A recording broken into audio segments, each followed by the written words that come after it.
Welcome to R N Q academy. आज के lecture में हम total utility, marginal utility, cardinal ordinal approach to utility और consumer surplus से रिलेटेड एमसीक्यू क्वेश्चन की स्टडी करेंगे। First question, the sum of the utility derived from each unit consumed of the commodity is called as. Options are A marginal utility, B total utility, C. Average utility, D. Additional utility. Right answer is option B. Total utility. So total utility किसे कहते हैं? Total utility means total amount of satisfaction gained from the consumption of a specific goods or service. So total utility means addition or sum of the utilities obtained from the consumption of different units of a particular commodity. किसी specific goods या service के different units consume करने के बाद उससे मिलने वाली total satisfaction को हम टोटल यूटिलिटी कहते हैं। किसी चीज़ के डिफरेंट यूनिट्स कंज्यूम करने के बाद उन डिफरेंट यूनिट्स से मिलने वाली सेटिस्फेक्शन की जब हम एडिशन करते हैं या सम करते हैं तो वो हमें टोटल यूटिलिटी देता है। फॉर एग्ज़ाम्पल, जब एक इंडिविजुअल ने 3 एप्पल्स कंज्यूम किया तो उन 3 एप्पल्स से उसे डिफरेंट लेवल की सेटिस्फेक्शन मिली है। फर्स्ट एप्पल से उसे 8 यूटिल्स की सेटिस्फेक्शन मिली है, दूसरे से 6 यूटिल्स की, तीसरे से 4 यूटिल्स की। सो इन तीनों की एडिशन, इन तीनों की सम हमें क्या देगा? टोटल यूटिलिटी देगा। Next question, a change in total utility resulting from the consumption of one additional unit is called as. Options are A marginal utility, B. Total utility, C. Average utility, D. Diminishing utility. Right answer is option A. Marginal utility. तो marginal utility क्या होता है? Marginal utility means change in total utility और addition to the total utility. So total utility में addition या change कब आता है? जब हम किसी commodity का एक additional unit consume करते हैं तब टोटल यूटिलिटी में चेंज आता है, तब टोटल यूटिलिटी में एडिशन होता है। इसलिए मार्जिनल यूटिलिटी क्या है?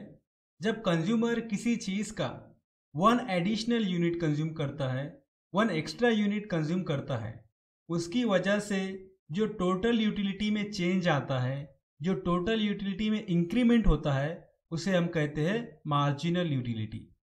सो marginal utility is the addition to the total utility derived from the consumption of one additional unit of a commodity.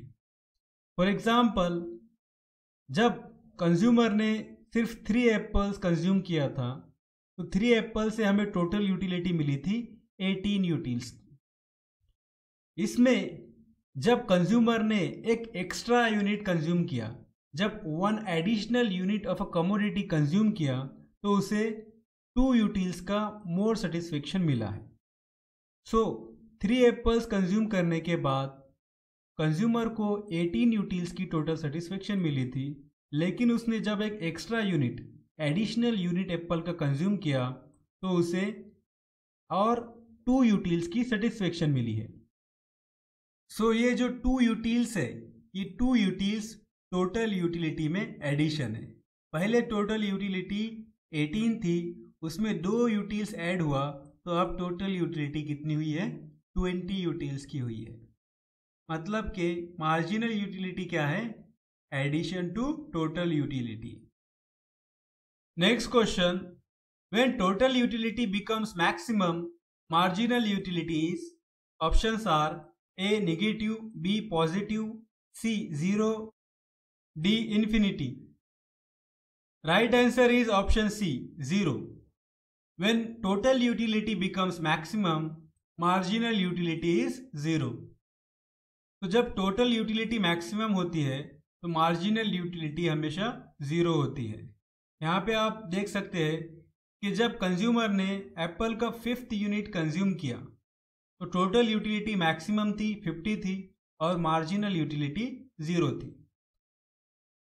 Graph में हम देख सकते हैं कि कंज्यूमर ने जब एप्पल का 5th यूनिट कंज्यूम किया तो उसकी टोटल यूटिलिटी मैक्सिमम थी, लेकिन मार्जिनल यूटिलिटी 0 थी। Next question, at what point does total utility starts diminishing? कौन से पॉइंट पर टोटल यूटिलिटी डिक्रीज होना स्टार्ट होता है? Options are A when marginal utility is positive, B when marginal utility is negative, C when marginal utility remains constant, D when marginal utility is increasing. Right answer is option B, when marginal utility is negative. जब marginal utility negative होता है तो total utility decrease होना शुरू होता है। आप यहाँ पर देख सकते हैं कि जब कंज्यूमर ने 6 यूनिट एप्पल का कंज्यूम किया तो टोटल यूटिलिटी डिक्रीज होना शुरू हुआ और मार्जिनल यूटिलिटी नेगेटिव होना शुरू हुई। ग्राफ में भी आप देख सकते हैं कि जब कंज्यूमर ने 6 यूनिट एप्पल का कंज्यूम किया तो टोटल यूटिलिटी डिक्रीज होना शुरू हुई है और मार्जिनल यूटिलिटी भी नेगेटिव होना शुरू हुई है। Next question, which of the following is true? Options are A total utility increases till marginal utility is positive, B total utility is maximum when marginal utility is equal to 0, C total utility declines when marginal utility is negative, D all of the above. The right answer is option D, all of the above. Next question, the point of satiety means options are A, the point where marginal utility becomes less than 0, B, the point where marginal utility becomes greater than 0, C, the point where marginal utility becomes 0, D, the point where marginal utility becomes greater than 1. Right answer is option C. The point of satiety means the point where marginal utility becomes 0. Point of satiety satiation quantity होता है। यहाँ पर marginal utility 0 होता है और total utility maximum होता है। Graph में हम पॉइंट P को point of satiety कहते हैं और यहाँ पॉइंट P पर total utility maximum होती है और marginal utility 0 होती है। Next question, when the marginal utility of a goods decreases as an individual consumes more unit of a goods is called as, options are A, diminishing total utility, B, diminishing average utility, C, diminishing marginal utility, D, diminishing utility. Right answer is option C, diminishing marginal utility. तो diminishing marginal utility क्या होता है? जब individual किसी चीज के extra unit consume करता है, ज्यादा यूनिट्स कंज्यूम करता है, तो उसकी मार्जिनल यूटिलिटी डिक्रीज होते जाती है। उसे ही हम डिमिनिशिंग मार्जिनल यूटिलिटी कहते हैं। फॉर एग्जाम्पल, जब एक इंडिविजुअल एप्पल्स के डिफरेंट यूनिट कंज्यूम कर रहा था तो उसकी मार्जिनल यूटिलिटी डिक्रीज होते जा रही थी। जब उसने फर्स्ट एप्पल कंज्यूम किया तो मार्जिनल यूटिलिटी 20 थी, सेकंड किया तो 15 हो गई, थर्ड एप्पल कंज्यूम किया तो 10 हो गई। जब फोर्थ एप्पल कंज्यूम किया तो उससे मार्जिनल यूटिलिटी सिर्फ 5 यूटिल्स की ही मिली। इसलिए हम कहते हैं कि जब कोई इंडिविजुअल किसी चीज़ के ज़्यादा यूनिट्स कंज्यूम करता है तो उससे मिलने वाली मार्जिनल यूटिलिटी हमेशा डिक्रीज होते जाती है और इसे ही हम डिमिनिशिंग मार्जिनल यूटिलिटी कहते हैं। Next question, the law of diminishing marginal utility means that, options are A, the total utility increases at a constant rate, B, the total utility increases at an increasing rate, C, the total utility decreases at decreasing rate, D, total utility increases at a decreasing rate. Right answer is option D. Total utility increases at a decreasing rate. So law of diminishing marginal utility means that the total utility increases at a decreasing rate. So law of diminishing marginal utility क्या बोलता है कि total utility increase तो होती है लेकिन decreasing rate से increase होती है। इसका मतलब क्या होता है समझे कि total utility यहाँ पर increase हो रही है, 20 से 35 हुआ है, फिर 45, फिर 50। 20 और 35 में कितने का डिफरेंस है? 15 का डिफरेंस है। 35 और 45 में कितने का डिफरेंस है? सिर्फ 10 का डिफरेंस है। फिर 45 और 50 में सिर्फ 5 का डिफरेंस है। मतलब टोटल यूटिलिटी हमेशा इंक्रीज हुई है 15 से, 10 से, फिर 5 से। क्या हुआ है?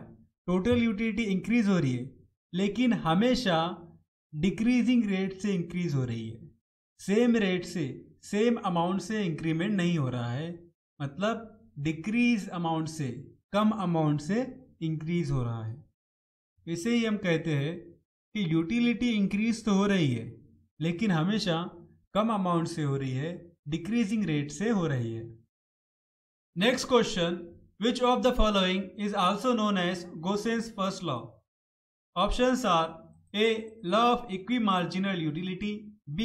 Law of diminishing marginal utility, C. Law of demand, D. Law of supply. Right answer is option B. Law of diminishing marginal utility is also known as Gauss's first law. Next question, which of the following is also known as Gauss's second law? Options are A. Law of equimarginal utility, B. Indifference curve approach, C. Law of demand, D. Law of diminishing marginal utility. Right answer is option A. Law of equimarginal utility is also known as Gauss's second law. Next question, the law of equimarginal utility is also called as, options are A. Law of diminishing total utility, B. Law of increasing total utility, C. Marginal rate of substitution, D. Law of substitution. Right answer is option D. Law of substitution. So law of equimarginal utility is also called as law of substitution. Next question, the law of equimarginal utility is also known as, options are A. Proportionality rule, B. Law of maximum satisfaction, C. Law of substitutions, D. All of the above. Right answer is option D. All of the above. So law of equimarginal utility के different names हैं। Law of equimarginal utility को ही हम proportionality rules कहते हैं, law of maximum satisfaction भी कहते हैं, law of substitution या Gauss's second law भी कहते हैं। Next question, who developed the concept of consumer surplus? Options are A. Adam Smith, B. Hicks, C. Alfred Marshall, D. Allen. Right answer is option C. Alfred Marshall developed the concept of consumer surplus. Next question, the concept of consumer surplus may be defined as, options are A. The difference between the price which consumer is willing to pay for commodity and what he actually pays. B. The marginal utility gained by consuming one more unit of a good. C. Consumer surplus mean consumer equilibrium. D. Consumer's surplus means consumer consume more than required. Right answer is option A. So consumer surplus means the difference between the price which consumer is willing to pay for a commodity and what he actually pays. Consumer surplus क्या होता है? Consumer surplus means the difference between the price which consumer is willing to pay for a commodity and what he actually pays. For example, consumer एक cricket match का ticket purchase करने के लिए 500 rupees पे करने के लिए रेडी है, बट उस टिकट का एक्चुअल प्राइस सिर्फ 200 रुपीज है। सो दोनों का डिफरेंस क्या होगा? दोनों का डिफरेंस ही कंज्यूमर सरप्लस होगा। सो कंज्यूमर 500 रुपीज पे करने के लिए रेडी था, बट टिकट का प्राइस सिर्फ 200 रुपीज था। सो इन दोनों में डिफरेंस जो 300 रुपीज है, वो 300 रुपीज ही कंज्यूमर्स सरप्लस है।